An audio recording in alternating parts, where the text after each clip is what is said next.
Good morning, ladies and gentlemen. My name is Doc Og. Welcome to my channel. For those of you that don't know me, I was in the Army for about 15 years. I did my first 3 years as a tank crewman.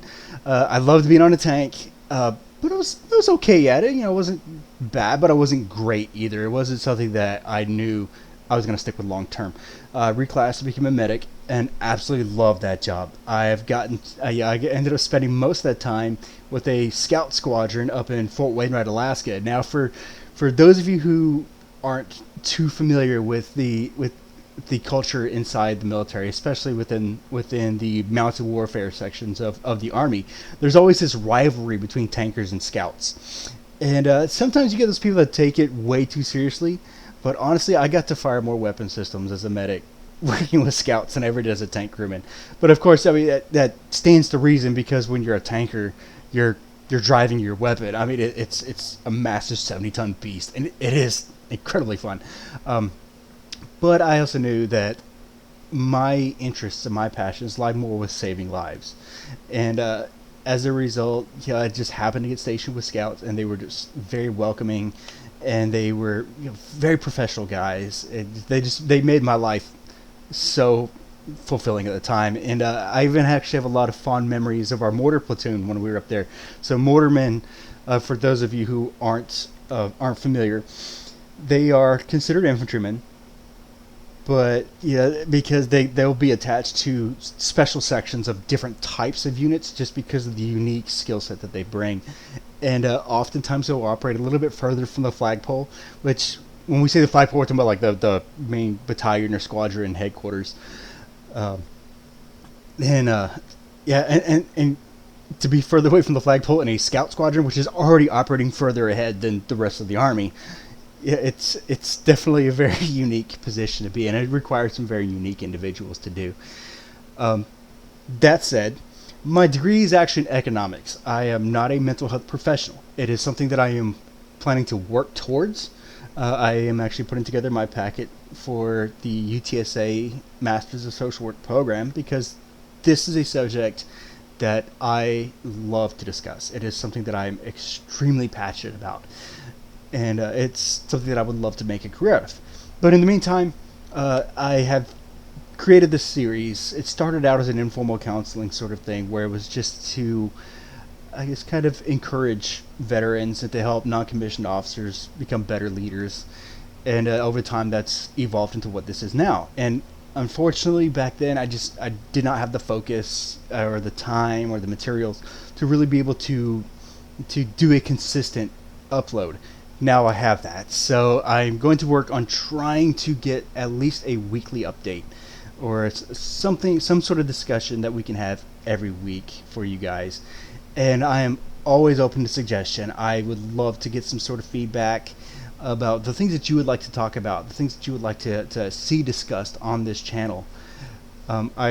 Sometimes I'll do gaming streams, especially my oldest son. He's 17 years old, and we love to co-stream together. That will be on the Aid Station channel on Twitch and on Facebook Gaming. But today, what I would like to talk about is veterans coping in the civilian world.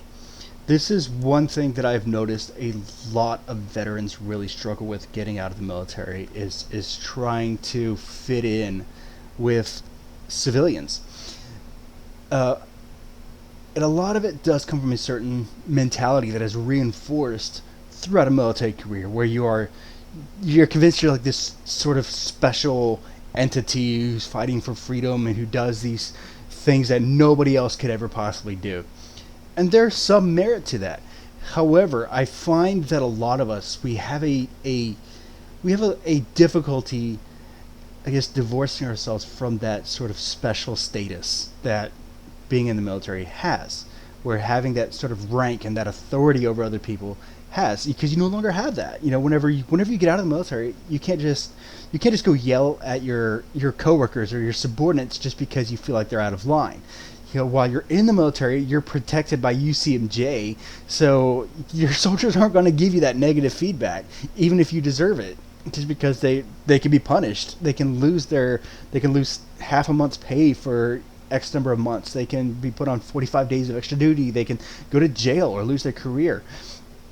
So having that taken away is just not something that a lot of people are prepared for. There's this sort of self-convincing that they were being effective leaders while they were in, just because you had that ability to yell at somebody to put them back in line or to be aggressive towards somebody.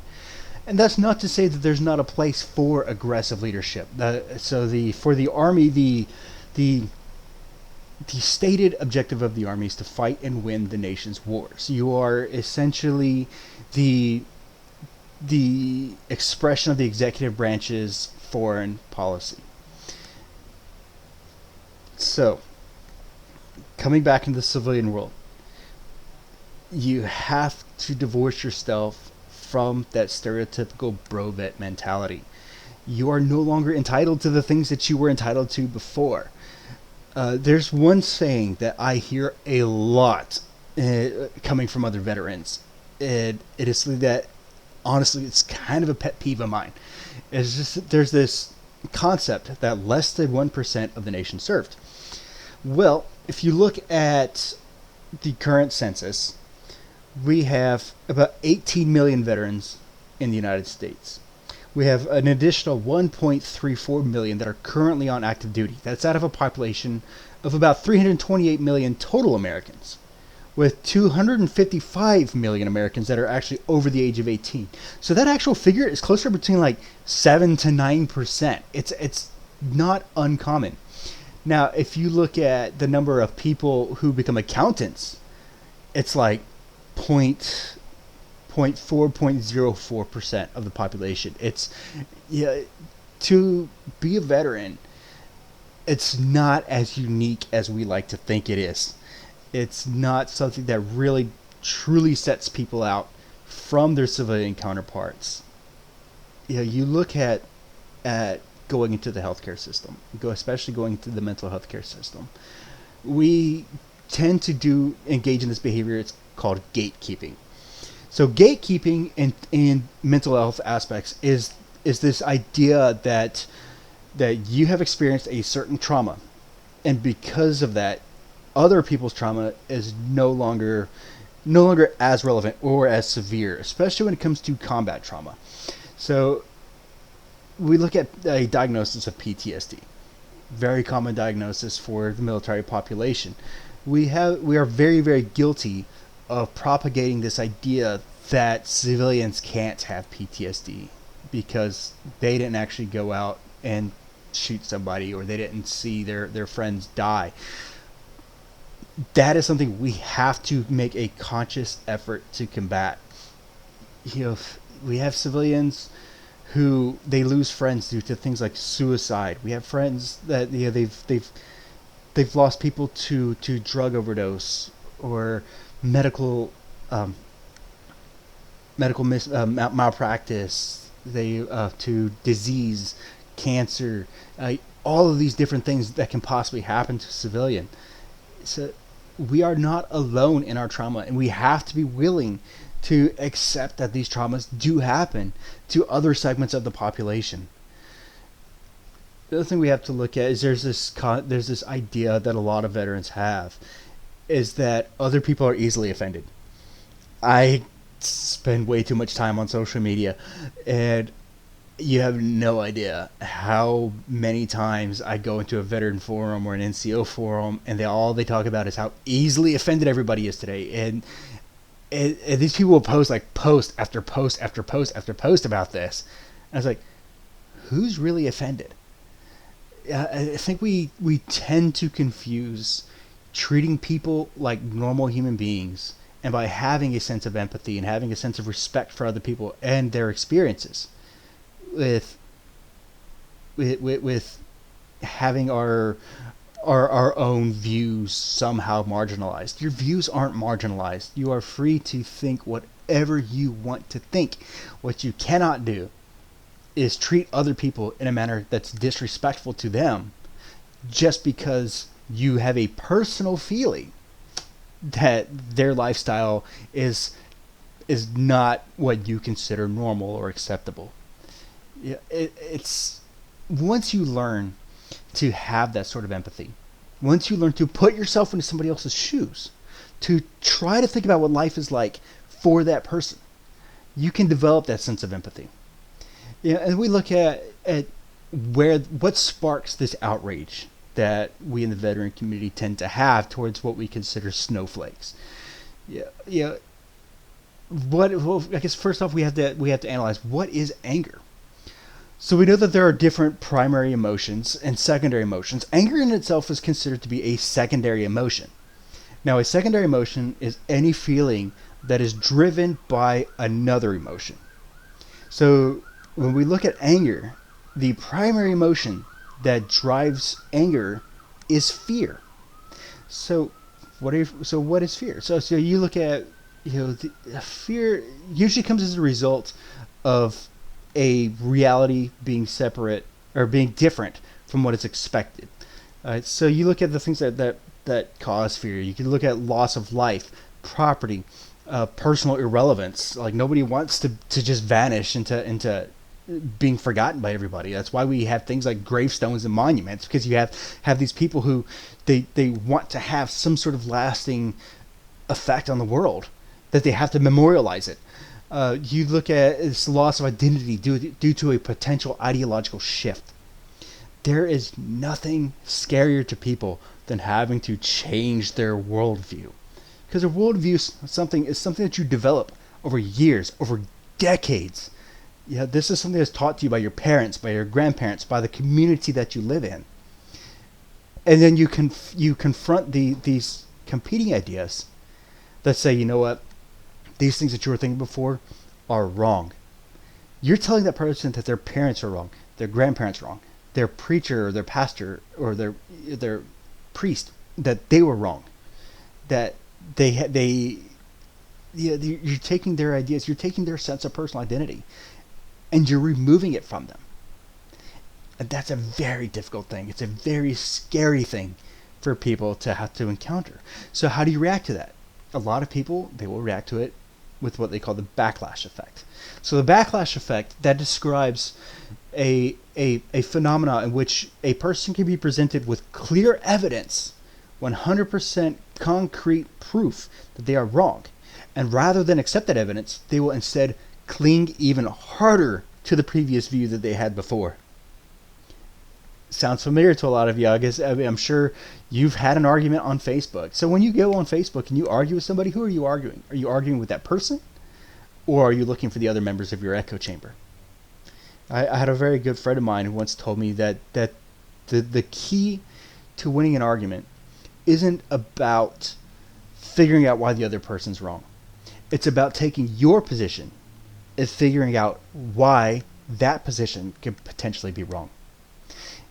And once you've figured that out, okay, if that position can be wrong, here's why it's wrong.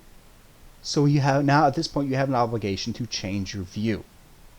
And it's a lot easier to accept when you're the one who gathered that information and figuring out for yourself that is a view that needs to be changed.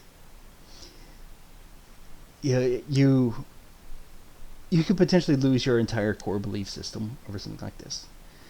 But just understanding why that position was wrong, and not because somebody else on Facebook or Twitter told you that was wrong, but because you actually went and you did the research yourself. To me, it's always been much more productive to eliminate wrong answers than to find right answers. And even then, for most things, there's not a clear-cut 100% right answer. You look at Supreme Court decisions trying to determine what businesses should be allowed to do and what they should not be allowed to do, what customers they should serve, what customers they should not be allowed to serve. You're running this very thin wire between church and state having this sort of mix, or or whether the government can say that, all right, well, these religious objectives are not valid, so you have to do it this secular way that goes against your belief system. Or it's a tightrope. And it's one that is very challenging to walk. But we experienced anger because there's a threat to some aspect of our lives that would cause a drastic change. When you learn that you don't have to get upset over these sort of changes, when you learn that everybody at all times is in a constant change of flux. It becomes a lot easier to accept change within yourself. And it also becomes a lot easier to put yourself in the shoes of other people that you think are being easily offended, when in reality it was you yourself the whole time. It was you projecting these sort of insecurities on that other person and getting mad at that other person or group of people for whatever reason. I believe that the core takeaway statement in this video, it really needs to be centered on finding empathy. If you want to integrate into the civilian world, look at your views, analyze your views, try to figure out, is it really because these people are unreasonable towards your views, or are you being unreasonable towards theirs? If you're having problems with another person, look at their side. Why do they feel that way? For a lot of people, you'll find that if somebody's mad at you, it's because that there is something that you're doing that they find a threat to their personal safety, or to how they want their worldview to be. When you learn to empathize with people like that, it becomes a lot more difficult to get angry with them, even the people that are angry with you. Because in their mind, they have a right to be angry. It might not be correct. You might not agree with it. But you don't have to agree with it. You don't have to agree with anybody else's feelings towards anything. And realizing that you don't have to agree. You are not morally obligated to agree with anybody else's view of you or the world or anything else. It becomes a lot easier to manage your own expectations and to manage your own feelings. I think that's probably about it for today. Thank you for listening to me go on for the past 15 minutes. I'm doing my best to try to get these discussions into a more organized format. But I definitely would love to get some feedback from you guys who are the viewers. I would love to hear what the things that you would like to talk about, and whether whether you think that there's something important that should be brought up. Whether it's like an issue of the day, or whether it has to do with mental health, like I usually like to talk about. But yeah, just leave a comment. You can hit me up on Facebook if this is where you're catching the video. I'm always around. Even if I don't get back to you right away, I will eventually get back to you. But thank you for tuning in, and I look forward to discussing more with you next week.